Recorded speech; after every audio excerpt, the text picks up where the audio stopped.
Hello, everybody, and welcome to the AAN's Resident Education Lecture Series, subspecialty webinar. Today's topic is Unmasking Parkinson's Medications, Revealing Secrets to Successful Management. All participants are muted. If you're having any technical difficulties, we recommend disconnecting from the webinar and reconnecting. For questions, please use the Q&A feature on Zoom, and we will answer them throughout the talk and afterwards. Today joining us, we have Dr. Chu, a Senior Associate Consultant and Assistant Professor of Neurology at the Mayo Clinic, Arizona. She is a movement disorder specialist. Her research focuses on better understanding the pathophysiological changes associated with clinical manifestations of dementia with Lewy bodies. Her current research is an application of diffusion-weighted MRI electroencephalography in DLB and development of these techniques as potential biomarkers. With her today is Dr. Manjapudi, who is a movement disorder fellow and instructor of neurology at the Mayo Clinic in Arizona. His research focuses on quantification of gait using wearable motion sensors to aid in diagnosis and monitoring in various neurological gait disorders. His current research utilizes internal motion sensors to help differentiate between Parkinson's disease and atypical Parkinson disorders. Dr. Chu, Dr. Manjapudi, I turn it over to you. Thank you so much, Ben, and thank you for inviting us to present. Thank you so much to all the attendees for taking the time out to be here as well. I'm just going to share my screen. Hopefully you're able to see it. Right, perfect. So as Ben mentioned, my name is Karthik. I'm one of the fellows over at Mayo Clinic, Arizona. It's a pleasure to be here today and a pleasure to be presenting with Dr. Chu, one of the movement disorder consultants. The topic that we've chosen today, after speaking with some of our residents, was managing Parkinson's medications, specifically managing the medications for motor symptoms in Parkinson's. We have no relevant financial disclosures or off-label recommendations. Here are the learning objectives that I was going to discuss. And essentially, it's important to recognize that management of Parkinson's disease is not a singular algorithmic pathway, and there are multiple different ways that people can manage Parkinson's. And what our talk is hoping to provide you with is an understanding of the tools at your disposal to help treat Parkinson's disease, but also help you recognize when to use these tools and how best to utilize them in order to get the best effect for your patients. So in order to do that, I've divided the lecture into three specific parts. The first part will just look at the neuropathophysiology of Parkinson's disease and the neurochemical changes that occur. The second part will detail the different medications we often use to treat motor symptoms, the pros and cons of them. And then finally, we'll do a case-based approach where we can implement some of this information into real-life scenarios as what you might encounter in your clinical practice. So in terms of the pathophysiologic changes in Parkinson's disease, as you're all well aware, Parkinson's disease is a gradually progressive neurodegenerative condition characterized primarily by the loss of dopaminergic neurons within the nigrostriatal system. The pathological hallmark seen in Parkinson's disease is that of a Lewy body, which is a neuronal inclusion consisting primarily of alpha-synuclein protein, which aggregates. The best hypothesis that we have so far in terms of pathophysiological changes that occur in Parkinson's disease is the Braak hypothesis. And what this postulates is that early on in the disease, stages 1 and 2, the primary involvement of Lewy bodies is within the brainstem and the medulla and the olfactory bulb. And this leads to some of the premotor symptoms that we see in Parkinson's disease, including dream enactment behavior or REM sleep behavior disorder and hyposmia.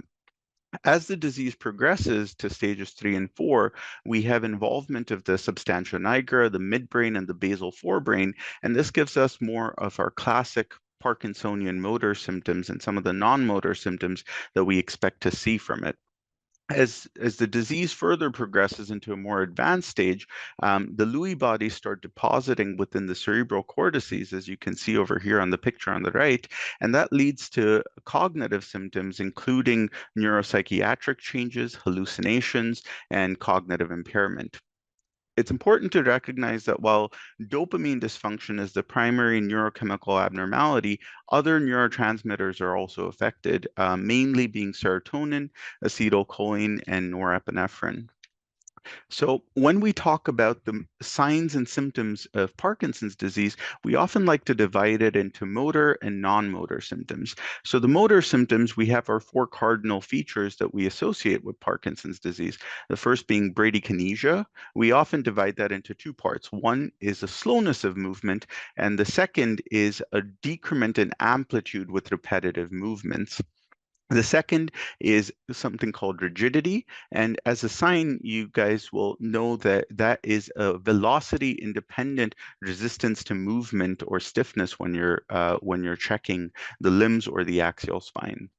The third is a rest tremor. Classically, this is 4 to 6 hertz and goes away with movement. There's a unique phenomenon called the re-emergent tremor in Parkinsonian tremors, where after a period of time of holding a posture, the tremor appears at that point. And the last is postural instability, which is a loss of balance.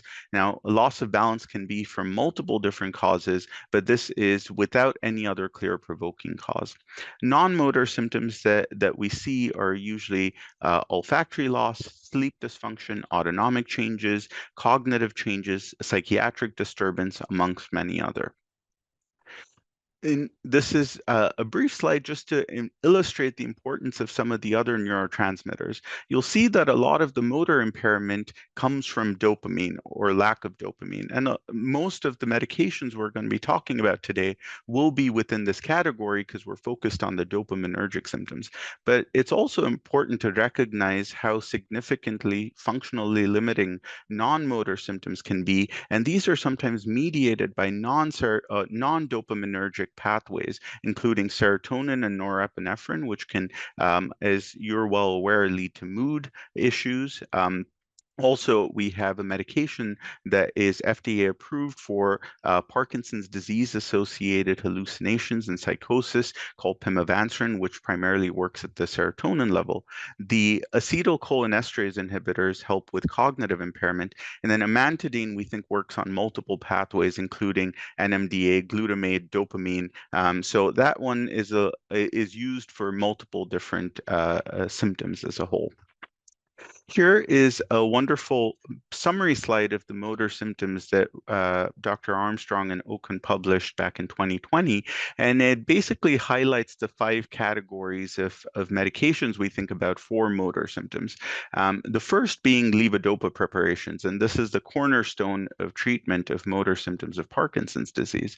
The other is the other categories are dopamine agonists. These are synthetic chemicals that bind to the dopamine receptors. And the other categories of monoamine oxidase inhibitors and COMT inhibitors are usually used to prevent the breakdown of dopamine, either centrally or peripherally. There are a few others that are used, anticholinergics, amantadine, an adenosine A2A antagonist called istradifylline or Nurians, and clozapine. We don't tend to use clozapine and anticholinergics as much in our day-to-day practice. So let's now delve into each of these medication categories so that we have a better understanding of what are all the tools you have at your disposal when approaching a patient with motor symptoms from Parkinson's disease. So the first would be levodopa preparations. This comes in many different ways. So you have immediate release, controlled release levodopa, extended release carbidopa levodopa, also called Rytari, an enteral suspension or carbidopa levodopa gel that goes to the stomach, also called Duopa, and inhaled levodopa as well. So how does levodopa work? So levodopa is the precursor to dopamine. Dopamine can't passively diffuse across the blood-brain barrier, and so we give levodopa, which is the precursor to dopamine, which is then converted to dopamine by striatal enzymes within the brain. Carbidopa, I like to think of as the bodyguard for levodopa. It prevents peripheral breakdown of levodopa so that more of it can go into the brain. And it does this by inhibiting dopa decarboxylase. Important considerations when using levodopa. The first is that absorption of levodopa can be impacted by protein intake. So ideally, we recommend that patients take the medication on an empty stomach, either 1 hour prior to meals or 2 hours after meals. Early on in the disease, this matters a little less, but definitely as people progress through the condition, it becomes quite important to observe this.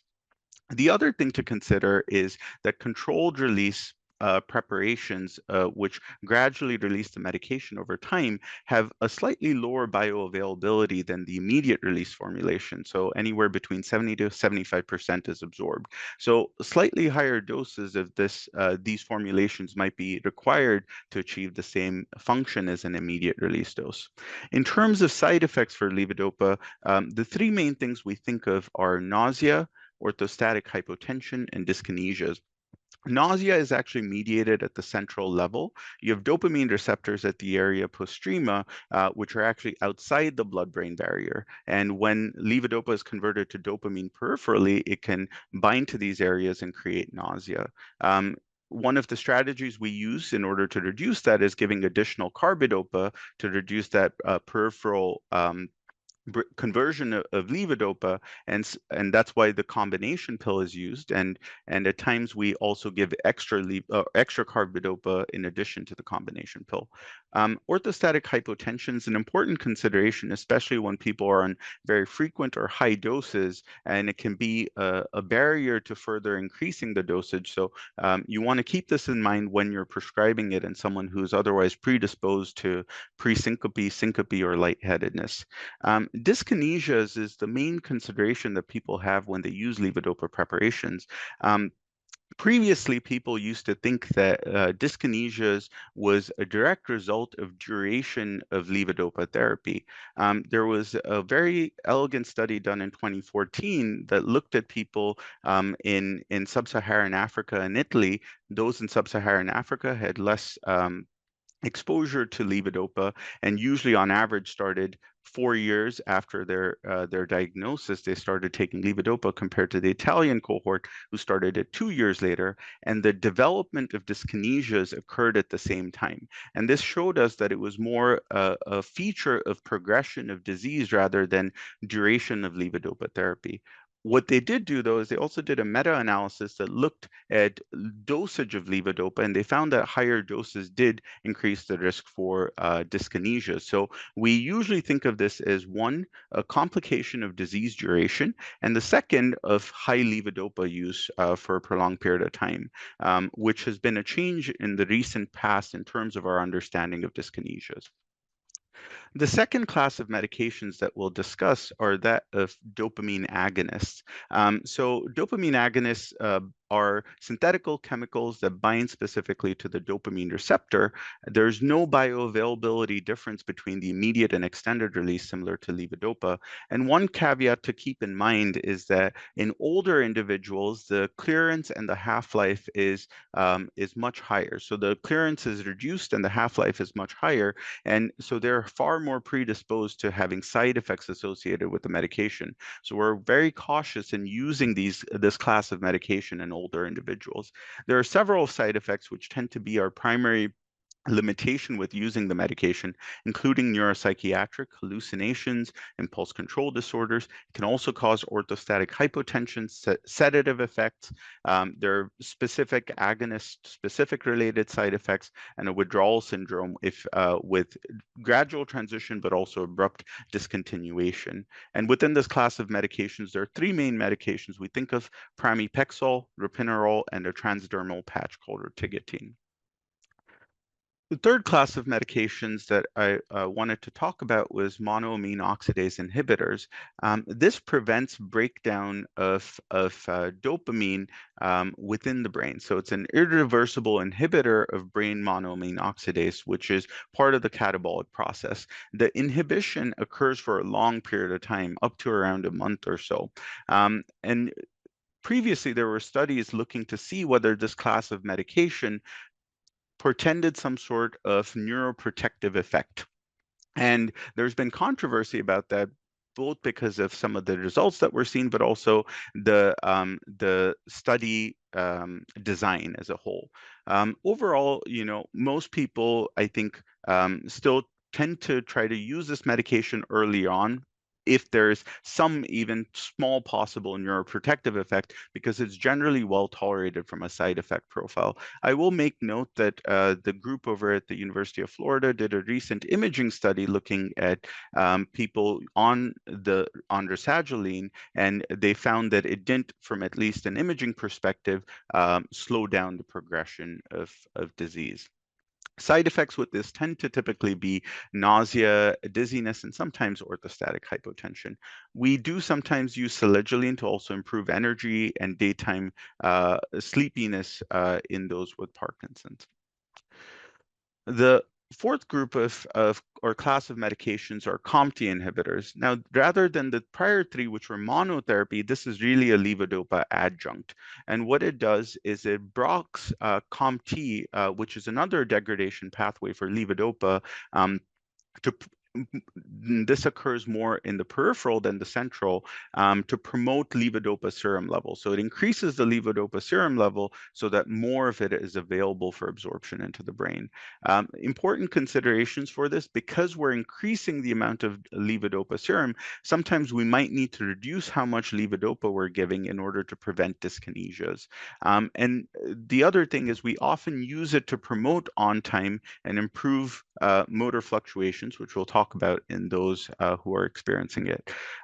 Adverse reactions, all of them can worsen dyskinesia, so that's something to keep in mind. And then there are some other specific or drug-specific adverse reactions that I've listed over here. And then the last one are this other category of medications, which we don't use as often. So anticholinergics, often cognitive side effects are what limit us from using this, but you might see some providers using trihexyphenidyl for treatment of a tremor that doesn't respond to other medications. Amantadine, we do tend to use for dyskinesias most commonly, but sometimes you might see people use it as a levodopa adjunct or early symptomatic therapy. And then istradifylline is a newer medication that doesn't work on the dopamine pathway and can improve on time in individuals without increasing the risk for dyskinesias. Clozapine, I think it's very rare that we use it to control motor symptoms. Sometimes they use it for some non-motor symptoms, including psychosis and hallucinations, but seldom, at least in our experience, do we use it for motor symptoms. So with that said, now we can jump into clinical cases and discuss a few cases which will highlight the different pathways or the schema that you guys can employ maybe when you see patients of your own.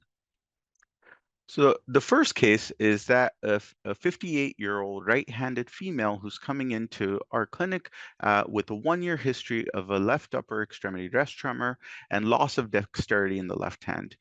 She works as a secretary and has had a hard time at work, especially with texting and typing. The tremor per se doesn't really bother her from a functional perspective, but she's embarrassed by it in social situations. And prior to onset of motor symptoms, she did have some premotor symptoms of hyposmia for the last 3 years.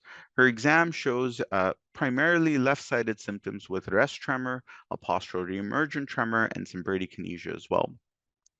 She has an MDS-UPDRS. This is the scale that we often use to objectively grade one's exam, the Unified Parkinson's Disease Rating Scale. And part 3 of that looks at the motor exam. It was relatively low in a score of 6. And the Hone and Yar scale tells us it's basically a scale to tell us whether there's unilateral involvement, bilateral involvement, and what degree of gait and functional impairment there is. So the lowest score is 1, which is unilateral symptoms.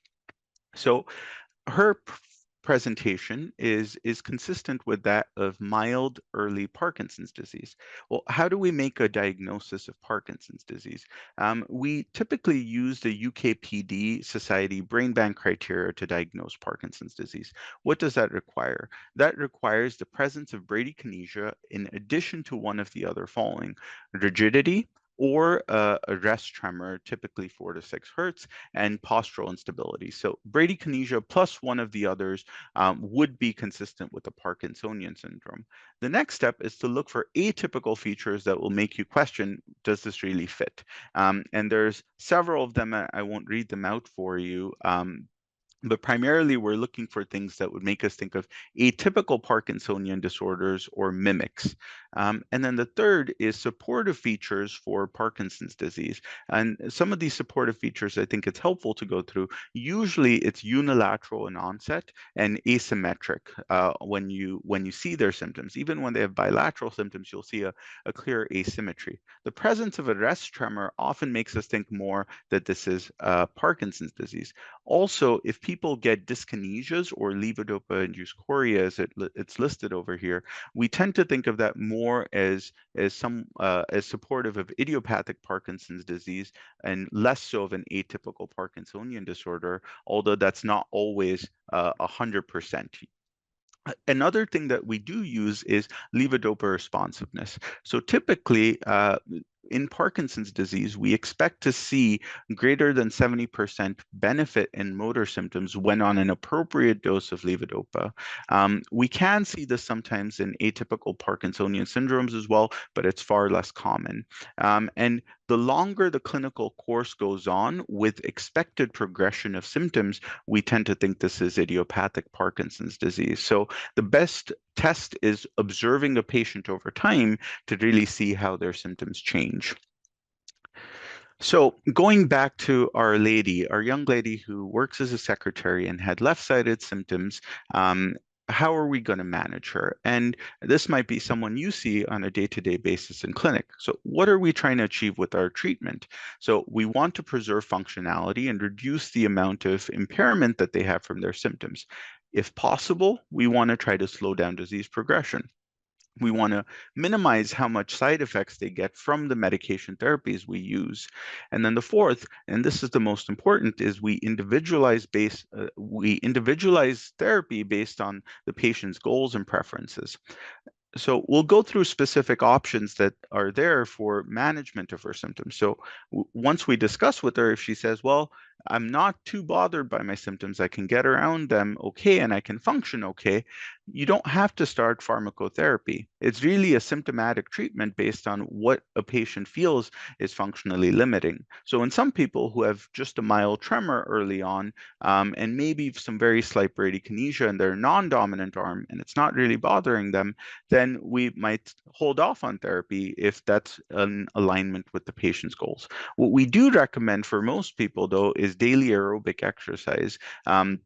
And usually we tell them to do that at least 5 days a week. And that's because of some evidence supporting that this might be the only real way that we have, or evidence-based way that we have, of slowing the progression of the disease.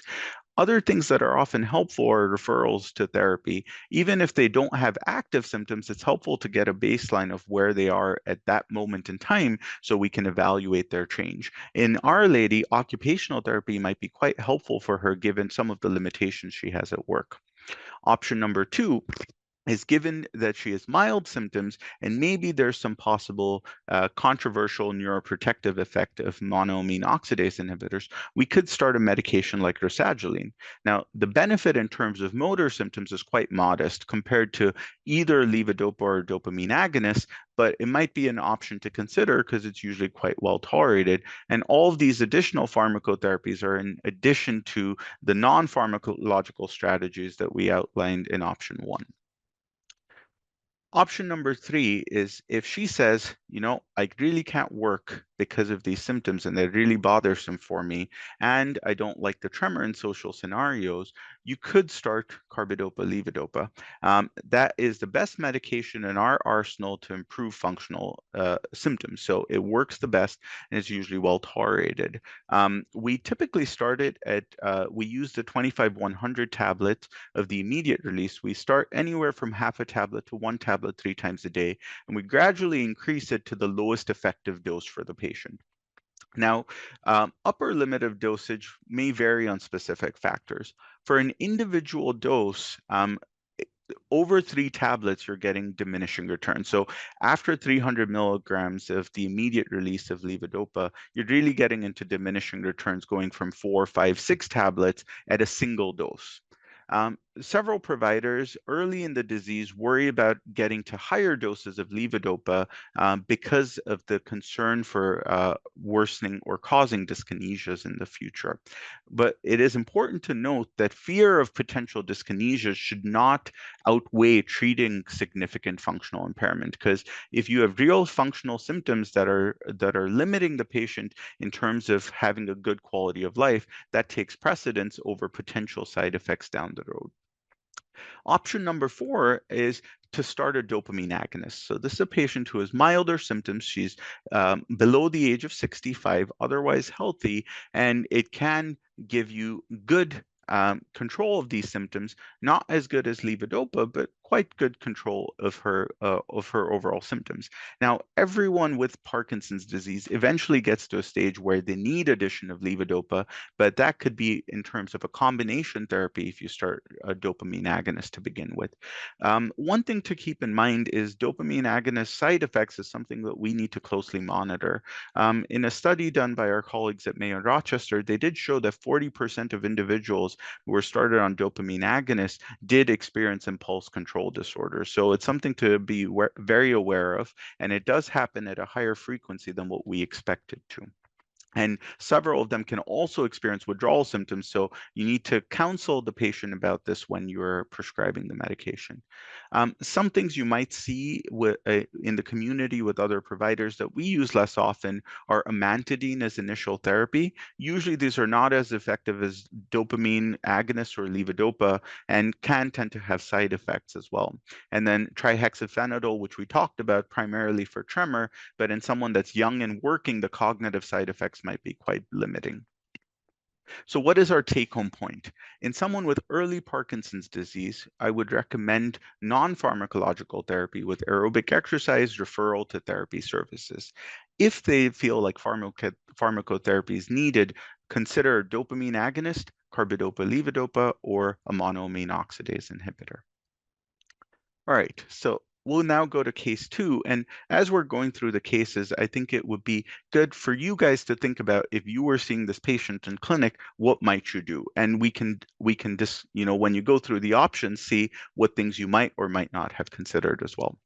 So case 2 is a 56-year-old left-handed paramedic presenting with left-sided tremor, loss of dexterity, fine motor tasks, and stiffness. So onset of symptoms 3 years ago, had difficulty with work. So couldn't put in IV lines, couldn't intubate a patient, quite bothersome. This is a patient who is also from California. We don't have much in the way of places to surf in Arizona, but he found that it was challenging for him to surf, especially with maintaining his balance. He also more recently started having more symptoms on the left side. When he was initially seen, he was started on carbidopa levodopa 3 times a day, and he comes back to us and tells us, I've only really got maybe a 40-50% improvement in my symptoms. When we examine him in an on state an hour and a half after he has taken his levodopa, we see left hemiparkinsonian symptoms, rigidity, bradykinesia, and a tremor, and also some gait changes. So let's look at the case as a whole. So this is a young gentleman who's still working as a paramedic, coming in with left hemiparkinsonian symptoms, which are affecting his ability to work and also participate in hobbies. Appropriately, he was started on carbidopa levodopa to help his motor symptoms and allow him to work, but currently he's coming back with a suboptimal clinical response. So what are the considerations we have in this sort of scenario?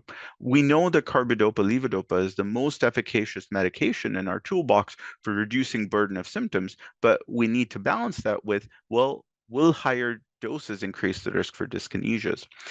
Can we potentially add rasagiline for a neuroprotective effect, but this has very modest motor improvement, so will it really treat the burden of symptoms that we have?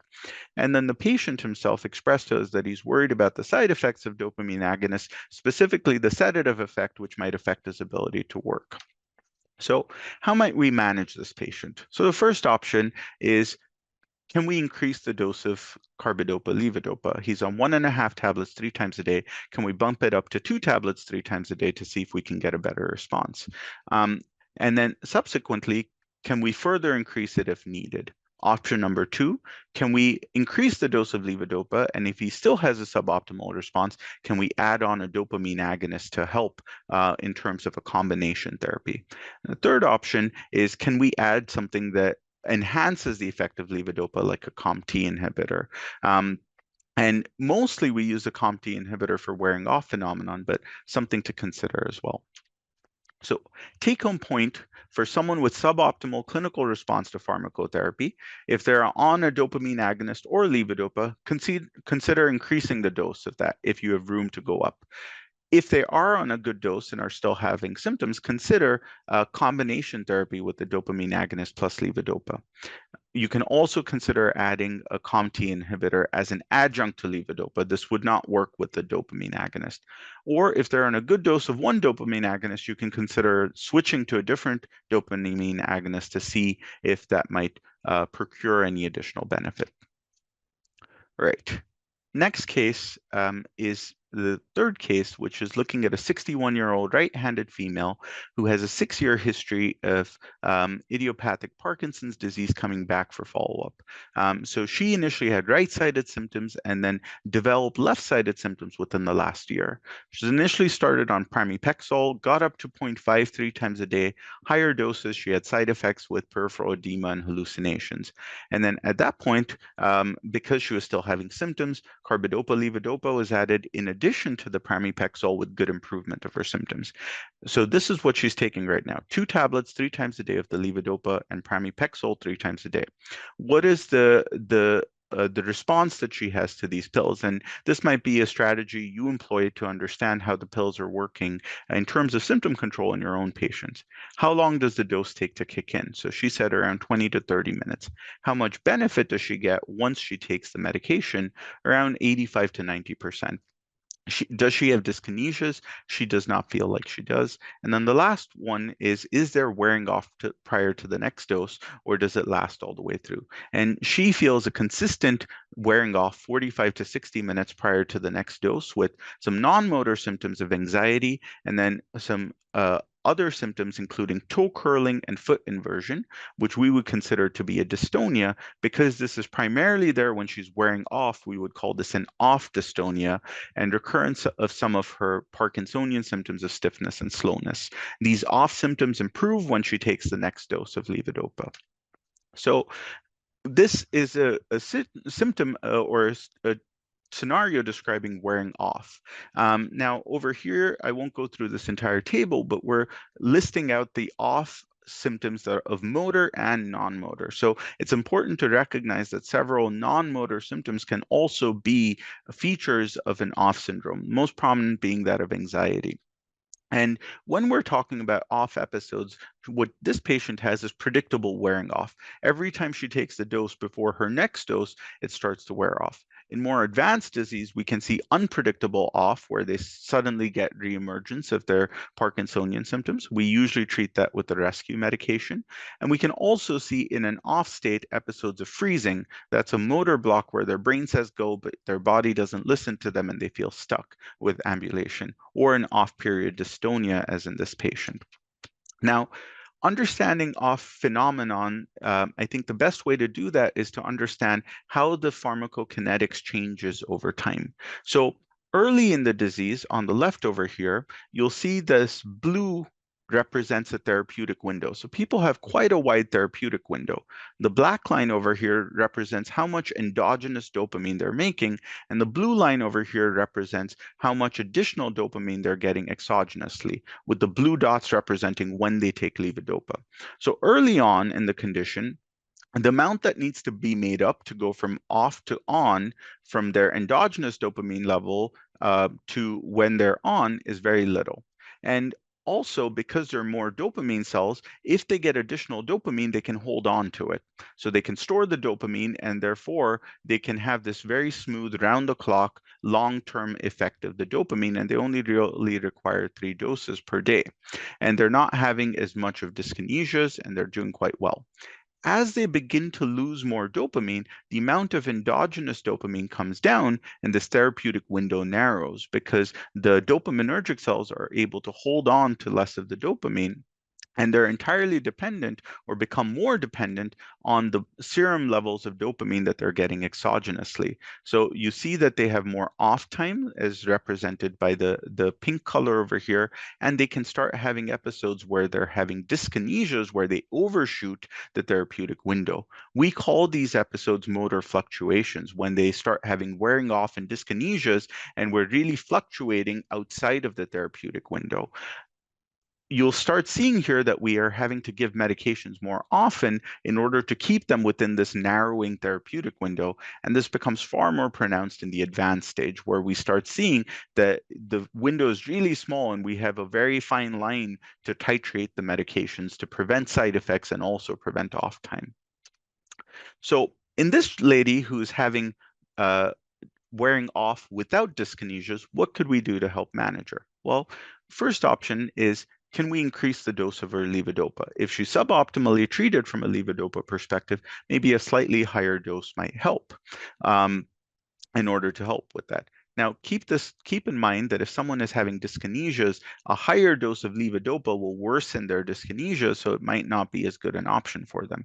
What we often tend to do is increase the frequency of dosing. So we say, well, keep your same dose and take it more frequently so that you're not having as much wearing off and we can keep you within this therapeutic window. The third option is to change the formulation of levodopa, go from immediate release, which has this fast on and fast off, and fairly much quicker in terms of its changes, to a more gradual release formulation, such as adding a controlled release in conjunction with the immediate release, or switching to a mixed capsule like Rytary, which has the extended release formulation. Fourth option is we spoke about before is enhancing the effect of levodopa so that it lasts longer. So you can add on a COMT inhibitor or an MAOI inhibitor to prolong that effect of levodopa so that it gets them to their next dose. A more advanced option is to use the medication we talked about, the istradifilene, especially if they're having a lot of dyskinesias, because it doesn't work on a dopamine pathway, so it won't really cause as much worsening of dyskinesias, but may improve on time for these patients. So take home point, if you're having wearing off prior to your next dose, you can consider increasing the dose of levodopa or dopamine agonist. You can begin combination therapy with levodopa and dopamine agonist.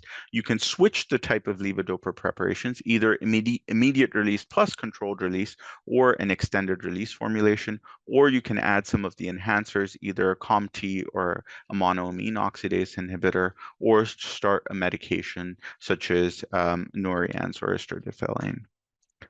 All right, a couple more cases to go, and then we can discuss some of the questions you may have. So case 4 is a 79-year-old right-handed gentleman who has advanced Parkinson's disease with motor fluctuations, and he's had Parkinson's symptoms for the last 12 years or so. He also has multi-domain mild cognitive impairment with visual, spatial, and amnestic dysfunction. So what are his motor fluctuations? He has frequent dyskinesias and wearing off episodes, and he falls a lot when he's off. His current medication regimen is he takes the immediate release 1.5 tablets 6 times a day, and the controlled release 1 tablet 6 times a day. He's also on Norians 40 milligrams daily. He's been on several other medications in the past without much benefit. What are his current concerns? He says that when he wakes up in the morning, the first dose doesn't work for him, and he feels off and tends to fall until he takes a second dose in the day. And then sometimes when he does take a dose, he has incomplete benefit or no benefit. So there's some variability in terms of response to the levodopa. And the last is when he wakes up in the middle of the night to use the bathroom, he feels like his gait is significantly worse and he has a really hard time falling back asleep. So what are we describing over here? So this is a gentleman with advanced PD with motor fluctuations who's requiring very frequent dosing during the daytime. He takes 6 doses, so a dose pretty much every 3 hours. And then when he's sleeping, he doesn't take an additional dose. When he wakes up in the morning, then he has a delayed on effect. And then he also has an off time when he's waking up and trying to move around at night. And during the day, he feels like some of the doses don't work for him, right? So what would we do in this sort of scenario? Well, actually, let me go back. Why might this be happening? So initially, keep in mind, if we looked at that curve that I brought up before over here, you see that the endogenous dopamine is much lower. So the amount that needs to be made up, if there was 8 hours of sleep time where he didn't have any dopamine, is much larger. So the first dose might not get him all the way to an on state, and the second dose might help. And then when he wakes up in the night, because he hasn't had dopamine for a while, he's off. And then additionally, he's having episodes of poor responsiveness. So we would call those delayed on in the morning, or no or suboptimal on when he takes medication. How do we treat this? So we try to manipulate dopamine. For the delayed on in morning off episodes, maybe when he wakes up to use the bathroom, he can take a dose of carbidopa levodopa. That'll help him with his motor symptoms and also not have as big a gap to make up in the morning when he wakes up. The other option is he can also wake up a couple hours before he starts his day, take a dose of levodopa, go back to sleep again, and by the time he wakes up, he should hopefully be in an on state and he can take another pill at that point. If that's a challenge for him, sometimes you can do a rescue therapy, which is much faster and will get him on quicker. That could be inhaled levodopa, or you crush levodopa in water and have them drink it, and that gets absorbed quicker and works quicker, but not for as long. So they'll need to take another medication. And then also advanced strategies can be considered in these patients. For the second component, where he has incomplete response or no response to medication, it's really important at this time to consider, are those occurring during periods of meal consumption? Because we know that that can affect levodopa absorption into the brain. And so if we can keep a track of that, we can carefully plan out meal times to obtain the maximal effect from medication. And the last one is to try to give a levodopa enhancer to try to increase the serum level of levodopa. But in this gentleman who has dyskinesias, I'd be careful with that because it can worsen his dyskinesias. So take home points for delayed on or no on episodes: ensure that they're taking it appropriately as it pertains to meals. You can either add levodopa at bedtime or when they wake up in the morning to try to help with some of the delayed on in the morning, or can use a rescue therapy when they first wake up in the morning.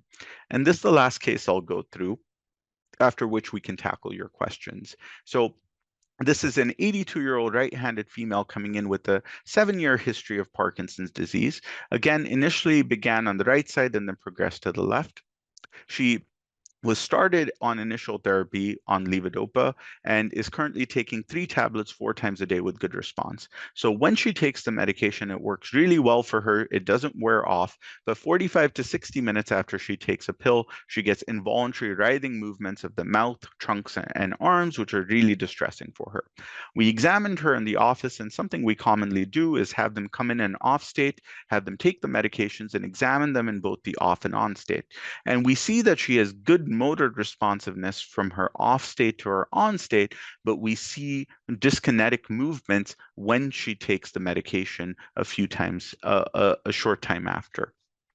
We call these peak dose dyskinesias, and this is the most common form of dyskinesias we see. There's another entity called diphasic dyskinesias, which I won't touch on as much today.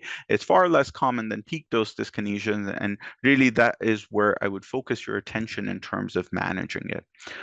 Well, how do we treat peak dose dyskinesias? Well, we know that that might be because of being on quite high doses of levodopa with a narrow therapeutic window might be contributing to it. So she's on 3 tablets 4 times a day.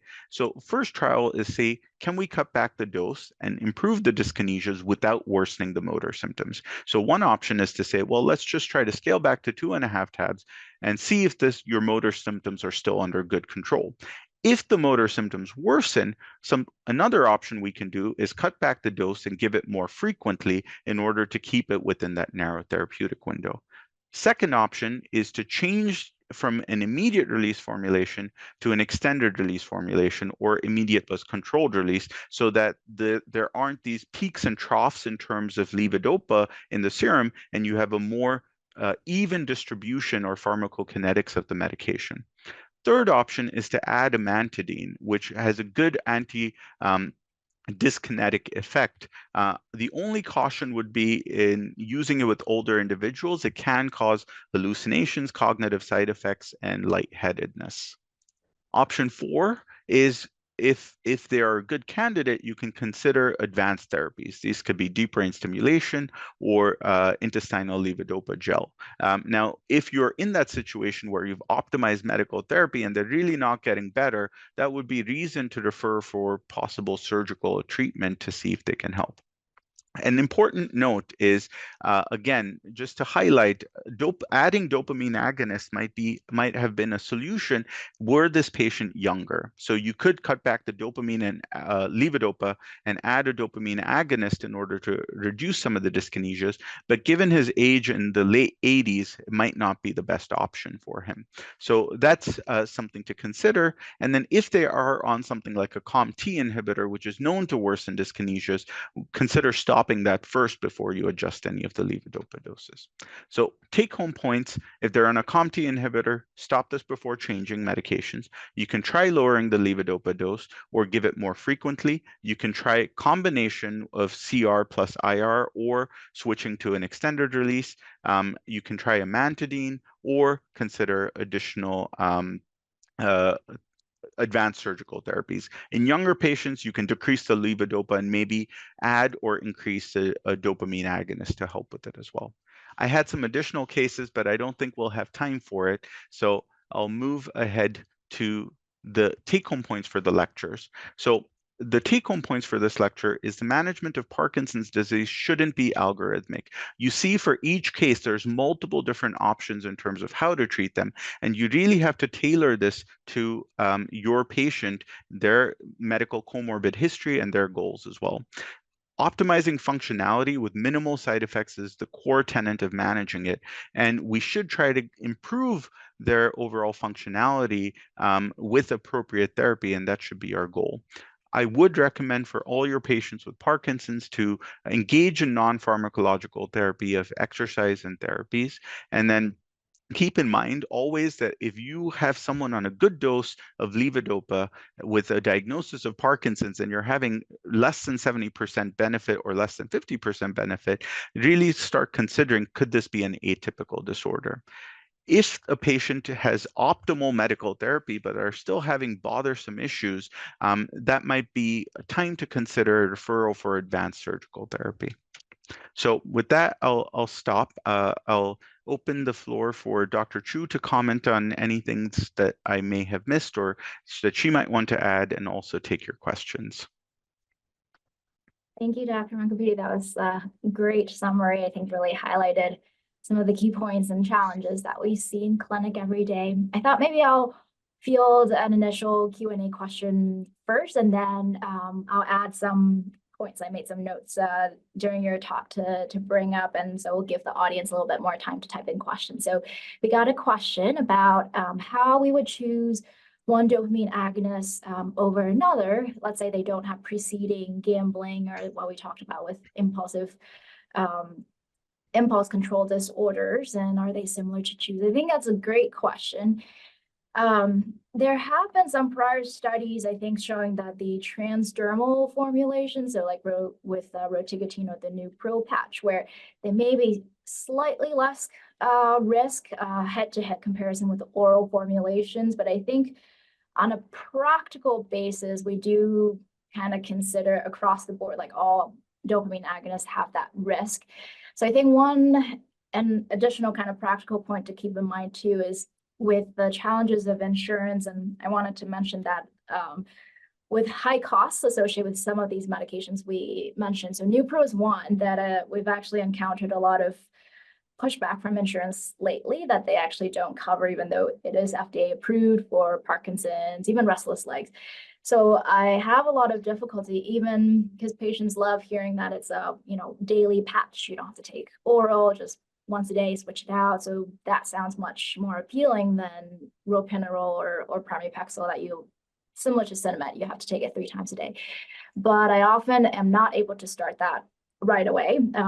Insurance wants to see you've tried other things, or they just outright, it's just out of pocket too high. So I think that is a limitation to keep in mind when you're choosing, but it's a good thought. I think certainly regardless, I think when it's pramipexole versus ropinirole, just the two oral head-to-head, I don't think we have any data showing one is better or less risk for ICD. So I hope that helps answer your question. So feel free to chime in with more questions. I was going to highlight a couple of things that I wanted to make sure to get across as well. So I think one of the, in the summary slide, Kartik mentioned this, where, when we're thinking about classic Parkinson's patients, we expect them to respond well to medication, or we use that term kind of levodopa responsiveness, or if they're not responding appropriately, you might think about, atypicals. I think one caveat to keep in mind is sometimes the tremor for Parkinson's can be a little bit more stubborn or refractory. So you might try titrating up that levodopa, and it's just their tremor just remains kind of more moderate severe. And that might be the only thing they have. They might have tremor predominant. And so I think just because they might not respond, robustly to levodopa doesn't rule out Parkinson's, but just keep in mind, and I always kind of advise patients at the beginning, if they come in and they're already, their tremors rated moderate to severe, I kind of say even close to, I would say 30 to 40% of patients may have, kind of a little bit of a, what I call refractory or stubborn tremor that just may not improve, I guess, I would say significantly for their symptoms. So keep that in mind. And then once patients start on levodopa, one of the things I always want to make sure to ask at every visit, even at the beginning, and I think Kirti pointed this out multiple times, is asking about, how long it takes the medication to kick in and wear off. So even when it's early, PD and they're coming in for the first visit, I already kind of start that question. And keep in mind, early on, they may have a honeymoon period. So actually, they take it and then they can't tell, when it kicks in or wears off, and that's totally okay. And it's hard to tell how long each patient has that honeymoon period, but it's great when they initially don't have that wearing off. Here, I'll pause for a second while there are a couple more questions that came in. So maybe I'll take one and Kartik, you can take one. So where are we in terms of disease modifying medication? So great question. And I think for the length of our talk today, we weren't able to get into that. So a good point also to highlight that currently all FDA medications we have are just symptomatic. So there's the debate with the MAOB inhibitors, as Kartik pointed out, but that one's, we don't technically kind of call it neuroprotective. So I think the closest phase 3 clinical trial in terms of disease modifying is one of the refurbished medications that we have from the diabetes world.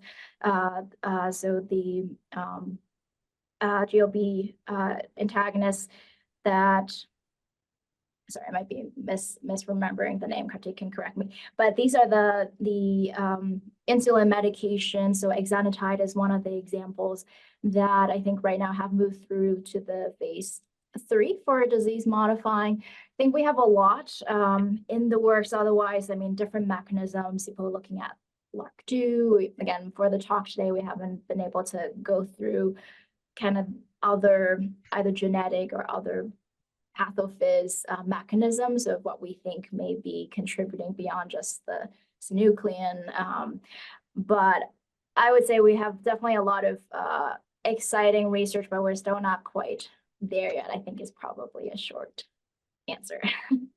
I think there's some questions on DBS, Dr. Chu. I had a slide on DBS, so I might just share my screen again in terms of when to consider DBS, because I think that might be quite helpful. Let's go back. All right. So I think there are a couple questions on DBS, and then there's one on young onset PD. I don't know which one you wanted to take, Dr. Chu. Oh, let's see, I'll go ahead and do so age limitation, different between akinetic rigid versus tremor dominant subtypes. So I think for age limit, now some centers, I would say that they do sort of have a bit of a cutoff. Like some people, above 85 or certainly 90, they might kind of consider a cutoff. I think for many, we don't use a strict number, but we certainly would, as you know, as they get older and the longer they've had Parkinson's disease duration, they would have more complications. So the older they are, the longer they've had Parkinson's, they may be more likely. So the kind of the column on the right that critique has there in terms of, dementia, poorly controlled hallucinations, neuropsychiatric symptoms. And, certainly again, with the gait and balance, I think we had a different case for freezing of gait, where if some of those things are way prominent, or their primary goal for DBS is to fix their freezing of gait, we do caution that DBS would not guarantee to fix that.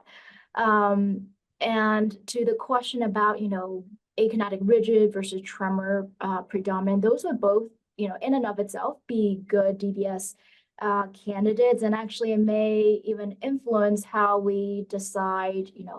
So right now we have two surgical targets for Parkinson's disease. There's the subthalamic nucleus, or STN, and then there's the globus pallidus interna, GPI. And depending on, let's say, if they have more akinetic rigid and dystonia, we may lean towards, say, GPI. Tremor, actually, for both surgical targets, we have great results for. So the other indications, I think that on the left-hand side column about good characteristic for DBS includes motor fluctuations, dyskinesia, high medication burden.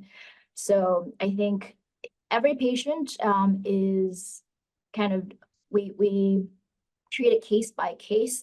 So I think, short answer to whether there's age limit in and of itself, I think we take into consideration, but we try not to just rule that out from the get-go. We have to kind of take into consideration their whole story and make sure we meet their realistic expectations of what they hope DBS to fix. So And I'll let you answer.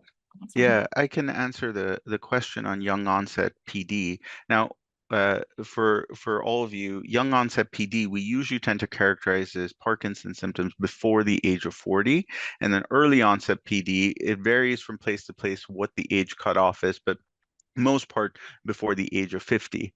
Young onset PD essentially is a slightly different condition because it's often more genetically mediated, and you'd see things like gene deficits in Parkin, for example, as a common cause. So it's slightly different than the alpha-synuclein deposition neurodegenerative sort of a pathway. That being said, we still use the same medications, but the dose responsiveness and the natural history for the disease is very, very different than what we would typically see in adult onset Parkinson's disease. So we can use dopamine agonists, absolutely. Just keep in mind that COMT therapies are not monotherapies. So you can use the monoamine oxidase inhibitors as monotherapy. Again, like we said, modest benefit if in terms of motor symptom control. COMT therapies are augmentation therapies to levodopa. So I would not use them in isolation, but yes, we do use the same algorithm of treatment. It's the same arsenal we have at our disposal. Just know that the same predictable response might not be the case. And really, you should, look at genetic testing for these individuals to help further guide some of the treatment options. And I realized, sorry, though, there was one last question about the how early and when to consider DBS. I should have fielded that as well. So I'll answer really quick. I know we're at the top of the hour. So there have been prior studies trying to look whether DBS itself could be disease modifying in terms of if you implant earlier versus those who just were on medical optimization, did their disease course change? And in one of the earlier studies done at Vanderbilt, they did not show that was the case. But I think that study was not without limitations. They recruited in general kind of younger patients.